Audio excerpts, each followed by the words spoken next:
একদা হযরত আলী রাদিয়াল্লাহু তাআলা আনহু মসজিদ থেকে ফজরের নামাজ পড়ে ঘরে এসে দেখলেন মা ফাতেমা জ্বরে কাঁপছে। তখন হযরত আলী রাদিয়াল্লাহু তাআলা আনহু মা ফাতেমাকে বললেন, ও ফাতেমা, তোমার কি শরীর খারাপ লাগছে?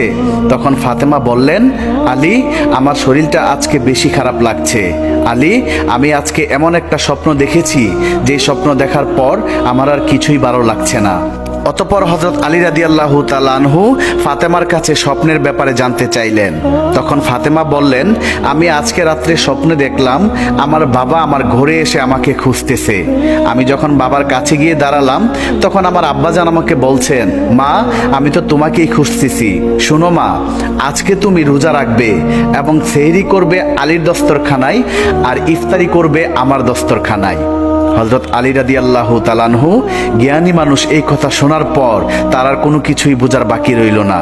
আলী বুঝতে পারলেন ফাতেমা রাদিয়াল্লাহু তাআলা আনহু আজকেই হয়তো দুনিয়া ছেড়ে চলে যাবেন।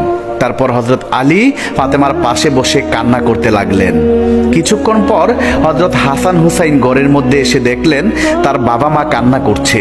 তখন হাসান হুসাইন মা ফাতেমাকে বললেন, আম্মা জান, আপনারা কেন কান্না করতেছেন? কথিত আছে যখন কোনো সময় হযরত হাসান এবং হুসাইন রাদিয়াল্লাহু তাআলা আনহু মা ফাতেমাকে এটা সেটা জিজ্ঞেস করে বিরক্ত করত, তখন মা ফাতেমা হাসান হুসাইনকে বলতেন, তোমাদের নানাজির রওজা থেকে ঘুরে আসো। আজকেও মা ফাতেমা হাসান হুসেনকে বললেন, বাবারা, তোমাদের নানাজির রওজা থেকে ঘুরে আসো।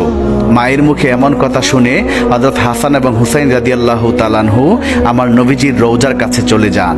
হাসান এবং হুসাইনকে দেখতে পেয়ে আমার নবীজি বলেন, হাসান, হুসাইন, তোমরা আজকে কেন এখানে এসেছো?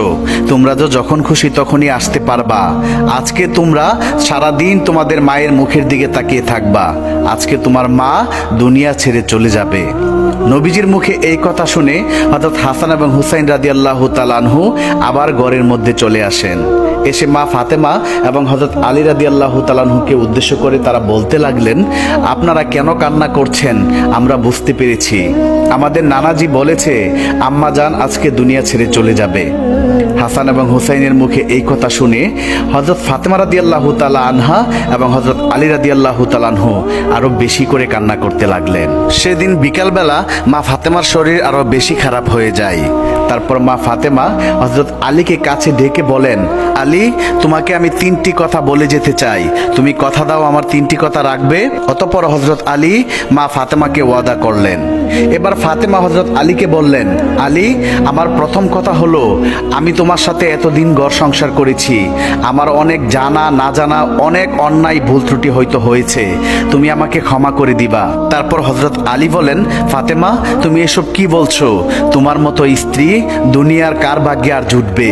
ও ফাতেমা, তোমার বাবা বিশ্বনবী দয়া করে মায়া করে তোমাকে আমার হাতে তুলে দিয়েছিল। আমি তোমাকে ঠিকমতো পড়াতে পারিনি, খাওয়াতে পারিনি। আমি যদি তোমার কাছে কোনো অন্যায় করে থাকি আমাকেও তুমি মাফ করে দিবা।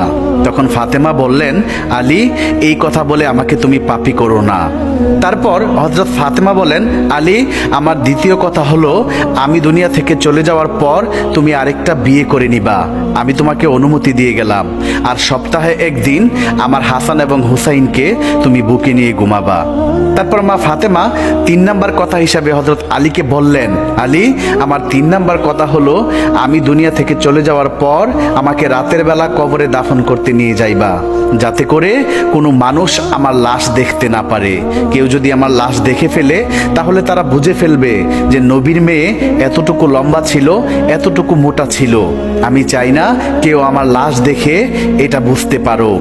অতঃপর কিছুক্ষণ পর মা ফাতেমা দুনিয়া থেকে বিদায় হয়ে গেলেন। হযরত আলী কাঁদছে, হাসান হুসাইন কাঁদছে। কিছুক্ষণ পর হযরত আলী চিন্তা করতে লাগলেন, খাটের 4 পায়ে 4 জন লোক, হাসান হুসাইন এবং হযরত আলীকে নিয়ে তারা 3 জন, আরেকজন লোক কোথায় পাবে? অতঃপরের কিছুক্ষণ পর নবীর সাহাবী আবু যর গিফারি হযরত আলীর ঘরে প্রবেশ করলেন। তারপর আবু যর গিফারি খাটের অন্য একটি পায়ায় ধরে তারা 4 জন মিলে মা ফাতেমাকে কবরের দেশে নিয়ে আসলেন। কবরে আসার পর হযরত আলী নবীর সাহাবী আবু যর গিফারিকে লক্ষ্য করে বললেন, ও আবু যর, তুমি কি করে জানলে আজকে ফাতেমা দুনিয়া থেকে বিদায় হয়ে গিয়েছে? তারপর আবু যর গিফারি আলীকে উত্তর দিলেন, আলী, আমি স্বপ্নে দেখতে পেলাম বিশ্বনবী আমার কাছে এসে বলছেন, আবু যর, আমার মেয়ে ফাতেমা আজকে দুনিয়া ছেড়ে চলে গিয়েছে, তার খাটের পায়া ধরার জন্য একজন লোক দরকার, তুমি যাও আমার মেয়েকে দাফন কাফন করে দিয়ে আসো। অতঃপর তারা সবাই মিলে মা ফাতেমার লাশ কবরের মধ্যে নামালেন। এরপর কবরকে উদ্দেশ্য করে নবীর সাহাবী আবু যর গিফারি বলতে লাগলেন, হে কবর, তুমি কি জানো তোমার মধ্যে আজকে কাকে রেখে যাচ্ছি? আজকে তোমার মধ্যে রেখে যাচ্ছি বেহেশতে মহিলাদের সর্দারিনী মা ফাতেমা রাদিয়াল্লাহু তাআলা আনহুকে। সাবধান সাবধান কবর, তুমি কিন্তু তার সাথে ভালো ব্যবহার করবা। কবর থেকে কোনো আওয়াজ আসতেছে না। তারপর আবু যর গিফারি আবার বলেন, হে কবর, তোমার মধ্যে আজকে এমন ব্যক্তিকে রেখে যাচ্ছি যিনি হলেন শেরে খুদা হযরত আলী রাদিয়াল্লাহু তাআলা আনহুর স্ত্রী। কবর থেকে কোনো আওয়াজ আসছে না। তারপর আবু যর গিফারি আবার বলেন, কবর, তোমার মধ্যে আজকে এমন একজনকে রেখে যাচ্ছি যারা বেহেশতি যুবকদের সর্দার হযরত হাসান এবং হুসাইন রাদিয়াল্লাহু তাআলা আনহুর মাকে তোমার মধ্যে রেখে যাচ্ছি। সাবধান কবর, তুমি কিন্তু খারাপ ব্যবহার করবা না। তারপরও কবর থেকে কোনো আওয়াজ আসছে না। এবার হযরত আবু যর গিফারি রাদিয়াল্লাহু তাআলা আনহু কবরকে আবার বলেন, কবর, তোমার মধ্যে আজকে এমন একজন ব্যক্তিকে রেখে যাচ্ছি যাকে সৃষ্টি না করলে দুনিয়া সৃষ্টি হইতো না। সর্দারে দো আলম নবী মুহাম্মদুর রাসূলুল্লাহ সাল্লাল্লাহু আলাইহি সাল্লামের কলিজার টুকরা মেয়ে ফাতেমাকে তোমার কাছে রেখে যাচ্ছি। সাবধান কবর, তুমি কিন্তু অবশ্যই তার সাথে ভালো ব্যবহার করবা।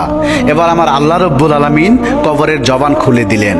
কবর হযরত আবু যর গিফারি রাদিয়াল্লাহু তাআলা আনহুকে উদ্দেশ্য করে বলতে লাগলেন, হে আবু যর, আমি হলাম কবর। আমি এখানে কোনো বংশ পরিচয় দেখি না। কে কোথায় থেকে এসেছে সেটা দেখার সময় আমার নেই।